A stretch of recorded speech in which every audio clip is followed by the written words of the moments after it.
Hello, so my name's Abi Flatters, and today I'm going to be talking to you about my plans for post-graduation and my career plan in general. So I've been dancing since I was 6 years old, so dancing's always been a huge passion of mine and a big part of my life. As you can see, this is the little prima me. And I'm currently in the jazz company at London Studio Centre preparing for graduation and working towards inserting myself into the professional world. So, as a performer, I would identify myself as fitting well within the cruise ship industry as well as musical theatre world, specifically ensemble roles within shows that have more of a pop rock kind of feel, such as We Will Rock You, Bat Out of Hell, and shows along the lines of them.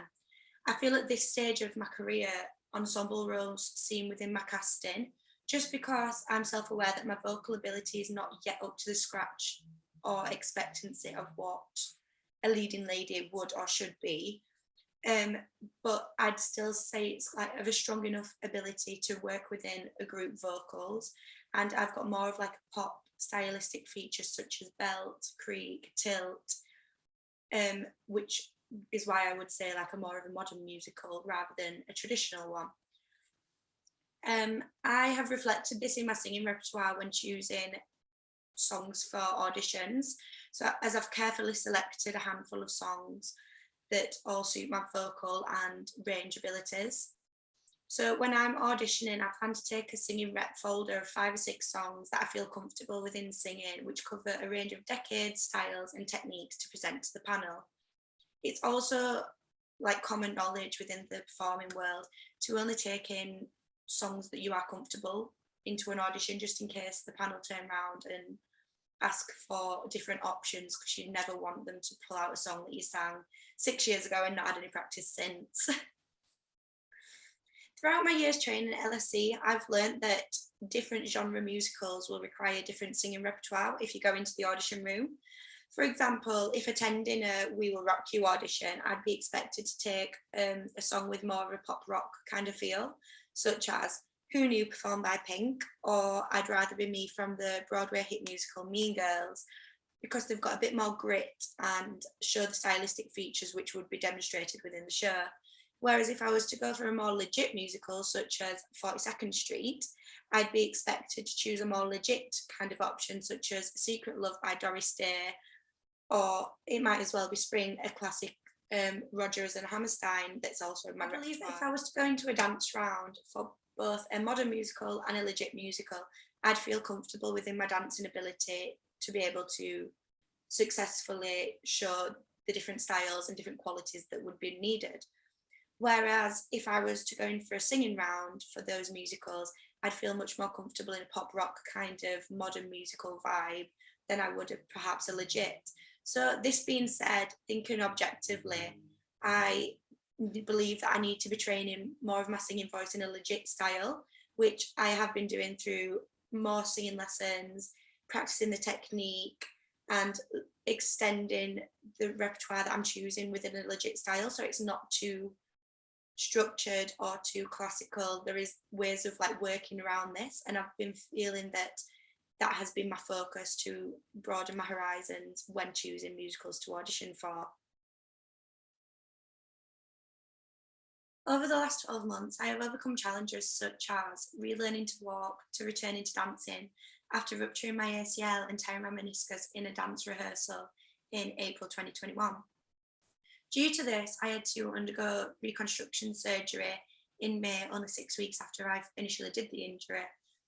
This whole process was challenging both mentally and physically, as I was prepared to graduate that year and had to come to terms with the fact that I was going to be on a pause for such a long time, seeing as the surgeon informed me that the recovery time post-operation was around 12 months, which at the time seemed an impossible amount of time to be away from training and doing what I loved every day.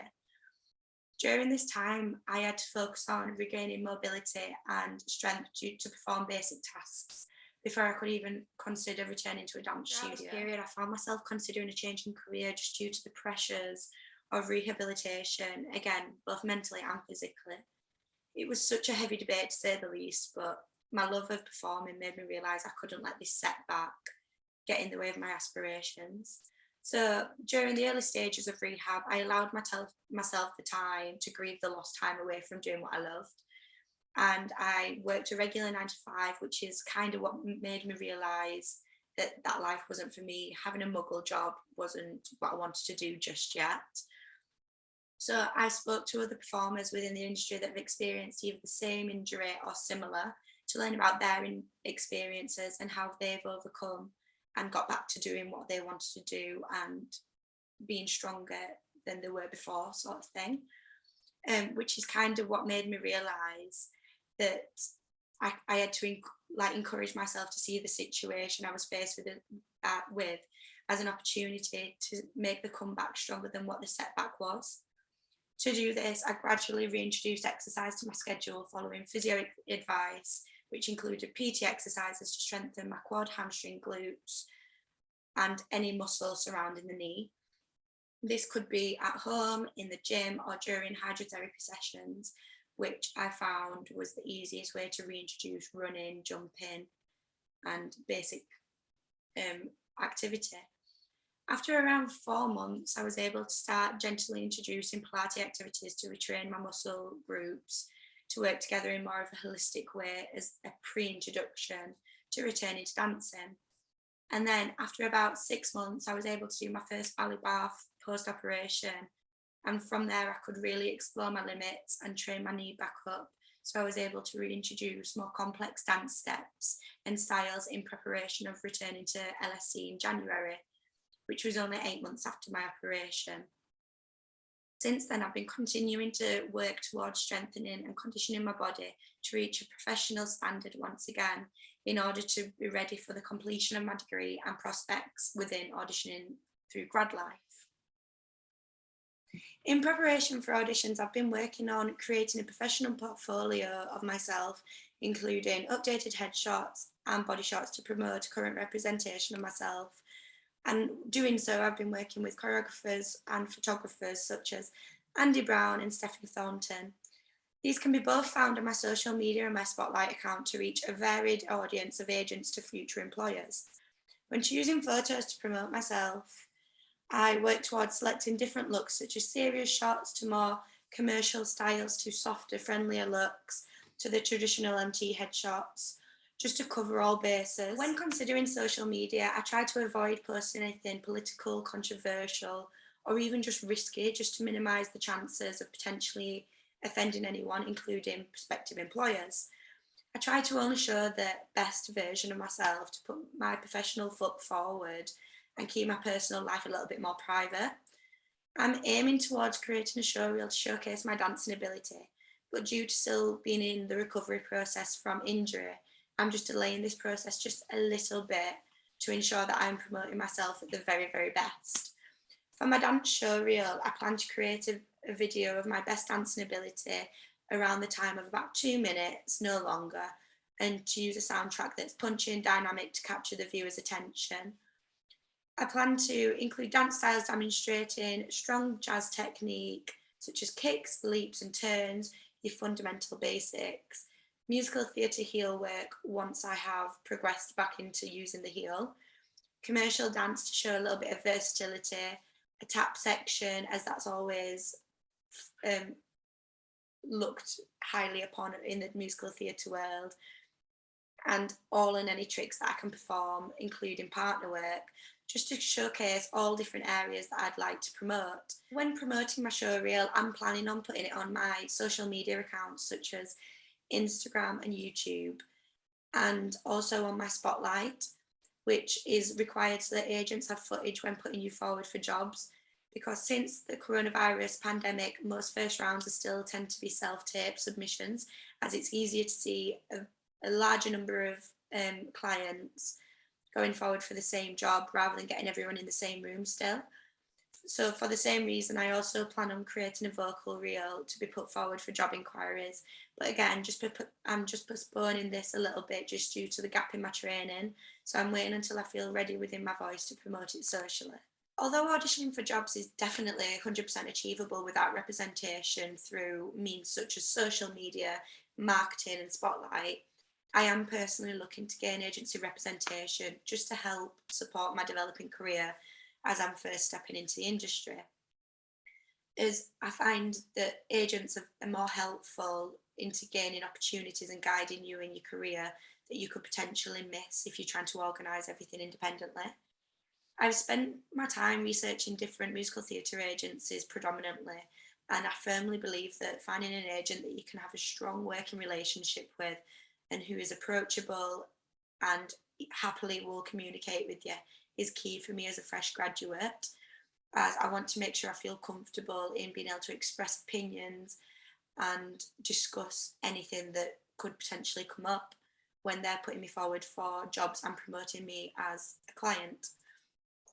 After researching agents via social media, agency books, and word of mouth, I have a clear idea of agencies that I'm definitely interested in auditioning for and look towards working with.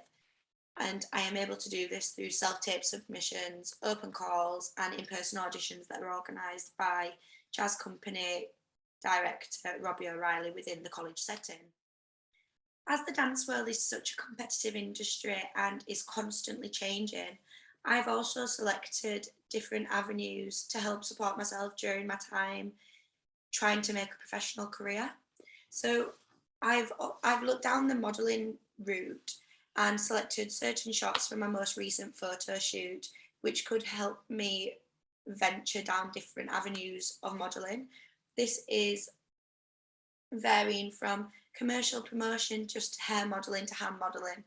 With guidance from the photographer I was working with, Stephanie, I she's helped me apply to different agencies as another form of income to run alongside. To ensure I can financially support myself while still training, I am currently working as a dance teacher at a few different local dance schools where I teach pupils various different styles of dance, from ballet to cheerleading, street dance, and jazz. This is a regular part-time income which will help support me alongside auditioning and grad life. It also allows me to use the studio space in between classes where I have gaps, which will benefit me personally as I get the chance to be in a dance studio and work on areas that I know individually need focus and time. This is alongside going to classes externally, such as Pineapple, The Hub, Base, to keep my training and testing my pickup skills, which in hand will aid me in an audition situation. As another form of income, I also work as a children's entertainer at parties, which is on more of a as and when basis, but is great for flexibility and an extra form of income. I do intend on keeping both of these jobs on into grad life, and also looking at working with a recruitment agency as well for temporary cover, as this is great for performers as it's very flexible work, their understanding of last minute open calls that might come up and changes due to commitments, which is also something I'd be looking at doing. And this is often found through social media marketing and word of mouth. Looking forward into my career, I plan to carry on improving myself in all areas of performance, singing, dancing, and acting, and taking class just to better myself to be in the best place I can when going to said auditions.